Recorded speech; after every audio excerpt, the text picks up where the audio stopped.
Assalamualaikum warahmatullahi wabarakatuh. Sesuai thumbnail, kali ini saya mau bahas tentang sudah saatnya Indonesia semakin menghantam Malaides. Jangan berpikir yang aneh-aneh dulu. Tentunya di sini menghantam maksudnya bukan secara fisik, tapi menghantam secara mental dan menghantam pikiran Malaides agar tidak lagi menghina dan merendahkan Indonesia. Memang sudah saatnya kita tunjukkan bahwa Indonesia lebih baik daripada Malaides. Di video saya sebelumnya ada komentar yang mengatakan kalau kita tidak menghina Malaides, maka Malaides tidak akan menghina Indonesia. Di sini saya jawab bahwa untuk negara-negara selain Malaides, mungkin ya benar.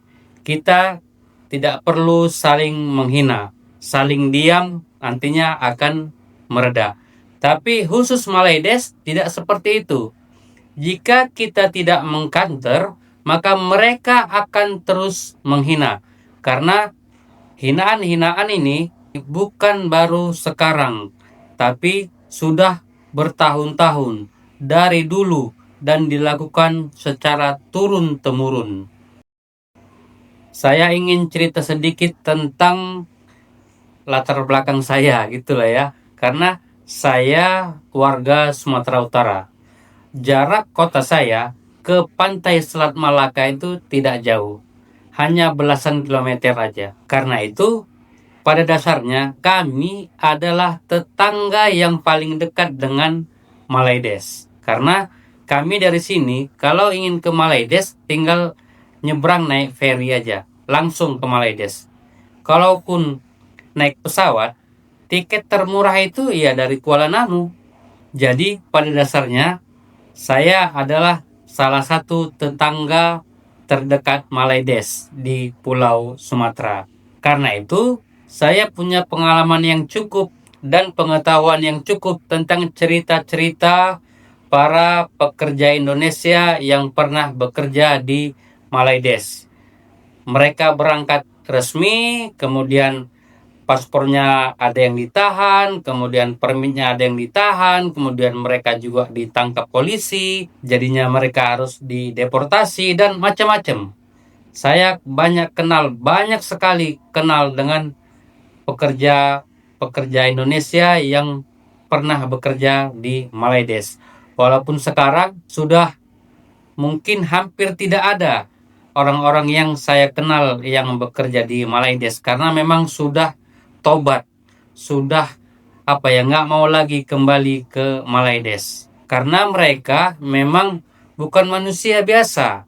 Warga Malaides ini mengidap denial syndrome, yaitu sindrom penolakan. Maksudnya, jika ada hal-hal yang tidak sesuai dengan pemikiran mereka, itu akan ditolak.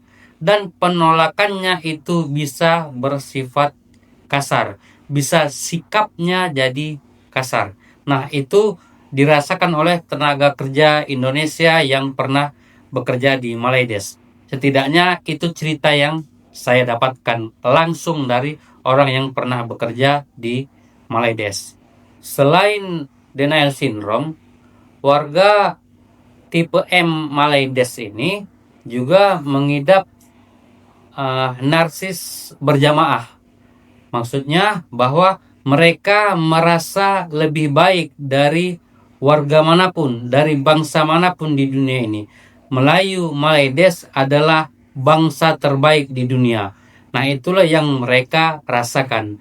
Makanya begitu mereka melihat orang-orang Indonesia, mereka akan langsung merendahkan. Sikap narsisnya langsung muncul. Bahkan ada yang mengatakan bahwa warga Malaides ini mengidap NPD, Narcissistic Personality Disorder. Kalau kita lihat dari bahasanya disorder, berarti rusak udah. Nah, sesuatu yang rusak ini tentunya akan sulit diperbaiki, apalagi rusaknya berjamaah. Nah, jadi seperti itulah semua warga Malaides. Mereka narsis berjamaah. Nah, karena mereka memiliki denial syndrome, mereka juga mengidap NPD, mengidap penyakit mental yang susah untuk disembuhkan, makanya jadinya mereka rasis. Mereka adalah bangsa rasis. Bangsa yang paling hebat menurut mereka adalah bangsa Melayu. Selain Melayu, semuanya rendah. Itulah yang ada dalam pandangan tipe M Malaides. Nah, karena itu saya sebutkan di awal bahwa sudah saatnya Indonesia menghantam Malaides. Sudah saatnya Indonesia mengontrol Malaides agar mereka paham bahwa yang mereka lakukan itu salah. Di akhir tahun 90-an ataupun di awal tahun 2000-an, Malaides ini sangat mendominasi. Maksudnya kesombongan mereka luar biasa, terutama pada warga negara Indonesia. Tapi sejak tahun 2010-an sampai sekarang ini, Indonesia sudah lebih baik. Indonesia sudah banyak melangkahi capaian-capaian Malaides. Apa yang dulunya mereka capai, saat ini sudah dilewati oleh Indonesia. Itu artinya Indonesia sudah lebih baik daripada Malaides. Tapi tentu saja warga Malaides tidak mau mengakui itu. Nah, karena mereka tidak mau mengakui dan masih saja terus saja menghina dan merendahkan Indonesia, maka sudah saatnya lah kita menghantam mereka. Indonesia menghantam Malaides dan mulai mengontrol Malaides agar mereka tidak sombong lagi. Apa indikator yang bisa kita gunakan untuk menyatakan bahwa Indonesia lebih baik? Tentunya ada beberapa hal yang bisa kita lihat secara umum. Garis-garis besar saja. Tentunya tidak bisa kita bahas secara detail karena itu butuh data-data yang lebih komprehensif. Tapi ini hal-hal yang umum saja yang bisa kita lihat. Contohnya yang paling panas di dunia maya itu adalah sepak bola. Saat ini sepak bola Indonesia jauh di atas Malaides. Di kelompok U17, Indonesia lolos ke Piala Asia dan mendapat tiket ke Piala Dunia. Sementara Malaides tidak. Di U20, Indonesia lolos ke Piala Asia walaupun belum mampu untuk menjadi wakil Asia di Piala Dunia U20. Tapi Malaides U20 Piala Asia saja nggak lolos. Kemudian di kelompok umur under 23 U23 Indonesia lolos ke Piala Asia dan menjadi peringkat keempat. Sedikit lagi Indonesia lolos ke Olimpiade. Nah, Malaides tidak mendapatkan apa-apa. Lalu timnas senior Indonesia masih berpeluang untuk lolos ke Piala Dunia. Nah, tim senior Malaides seperti yang kita ketahui, mereka juga tidak jadi apa-apa. Masih saja timnas Malaides tetap disebut timnas badut ASEAN. Dan cara terbaik untuk menghormati badut adalah dengan menertawakannya. Lalu, apalagi yang bisa kita lihat bahwa Indonesia lebih baik dari Malaides? Contohnya keanggotaan BRICS. Malaides koar-koar bahwa mereka ingin masuk BRICS. Indonesia tenang-tenang aja. Nggak ada ngomong-ngomong. Diem aja. Tapi akhirnya Indonesia dinyatakan sebagai anggota tetap BRICS. Dan Malaides hanya menanggung malu. Ya, Malaides menanggung malu. Koar-koar tapi ternyata tidak diterima jadi anggota tetap BRICS. Dan yang ketiga, contohnya tarif Trump. Tarif impor yang diterapkan oleh Trump. Indonesia berhasil menegosiasi tarif menjadi 19%. Sementara Malaides sampai saat ini belum mampu bernegosiasi atau setidaknya belum ada keputusan negosiasi. Padahal deadline-nya tanggal 1 Agustus. Pernah Malaides melakukan negosiasi yang awalnya mereka dikenakan tarif 24%, malah naik jadi 25%.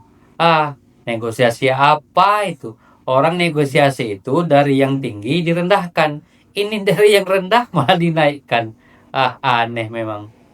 Dan seperti yang kita ketahui bersama bahwa Indonesia adalah anggota geng G20.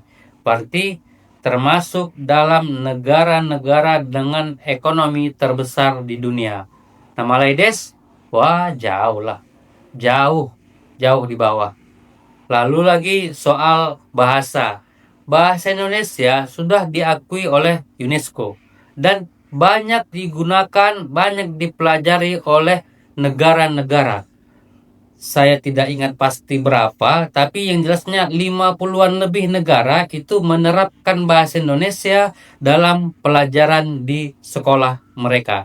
Jadi bahasa Indonesia itu dipelajari di sekolah-sekolah di lebih dari 50 negara. Sedangkan bahasa Melayu jangankan dipelajari negara lain, mereka sendiri pun nggak bisa menerapkan bahasa Melayu di negaranya.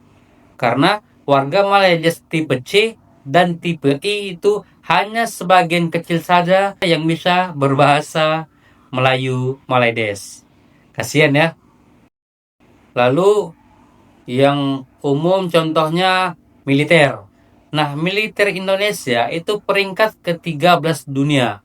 Sedangkan militer Malaides itu 40-an, 40 berapa gitu ya. Saya lupa datanya. Tapi yang jelasnya sangat jauh berbeda. Namun walaupun begitu, masih saja Malaides ini sombong. Ceritanya mau ngajak perang Indonesia, contohnya di Ambalat gitu. Kalau kita lihat di TikTok, kita scroll di TikTok itu, kan banyak akun-akun yang mengatakan bahwa Malaysia siap berperang dengan Indonesia untuk memperebutkan Ambalat. Terlalu ringan, terlalu kecil Malaides kalau Indonesia mau menghantam, benar-benar mau menghantam kalian secara militer. Jauh, kalian jauh di bawah Indonesia. Kemudian lagi yang jelasnya film dan musik Indonesia. Wah, kalau musik Indonesia ya sudah jelas lah, sudah pasti. Di Malaides itu kemanapun kita pergi, yang diputar itu ya musik Indonesia. Itu nggak perlu kita tutup-tutupi lagi. Malaides pun saya yakin mengakui itu. Apalagi film. Wah, film-film Indonesia ratusan lah jumlahnya yang tayang di bioskop-bioskop di Malaides sana. Sementara seperti yang kita ketahui, film Malaides itu nggak laku di Indonesia. Paling yang bisa kita tonton ya Upin Ipin, kemudian Ejen Ali yang animasi gitu masih enak lah ditonton, masih mau kita nontonnya. Karena memang bahasa Malaides ini kalau digunakan di animasi itu pas gitu. Karena bahasanya terkesan kocak. Tapi kalau di film-film yang serius, saya pikir malah justru kita ketawa. Ketawa karena bahasanya itu lucu. Marah pakai bahasa Malaides itu lucu. Jadi memang bahasa Malaides ini kalau untuk serius, saya pikir nggak cocok. Jadi saya pikir dengan berbagai hal yang saya ungkapkan tadi bahwa sebenarnya sudah saatnya Indonesia menghantam Malaides, sudah saatnya Indonesia mengontrol dan mendominasi Malaides, itu sudah tepat. Karena memang agar mereka tidak lagi menghina, agar mereka tidak lagi merendahkan Indonesia. Tentunya sikap-sikap mereka yang mengatakan bahwa kita ini babu, kita ini bancu simen, itu harus dihilangkan. Mereka harus punya rasa hormat kepada warga negara Indonesia yang bekerja ke Malaides apapun profesinya. Karena mereka hanya tidak beruntung. Jadinya membuat mereka harus bekerja ke luar negeri. Tapi saya pikir suatu saat nanti semua warga negara Indonesia yang ada di Malaides dan bekerja di Malaides akan kembali ke Indonesia. Dan yang bekerja ke Malaides itu adalah tenaga-tenaga profesional yang memang dibutuhkan oleh Malaides. Bukan lagi tenaga-tenaga rendahan yang selama ini mereka hinakan. Saya pikir itu aja. Assalamualaikum warahmatullahi wabarakatuh.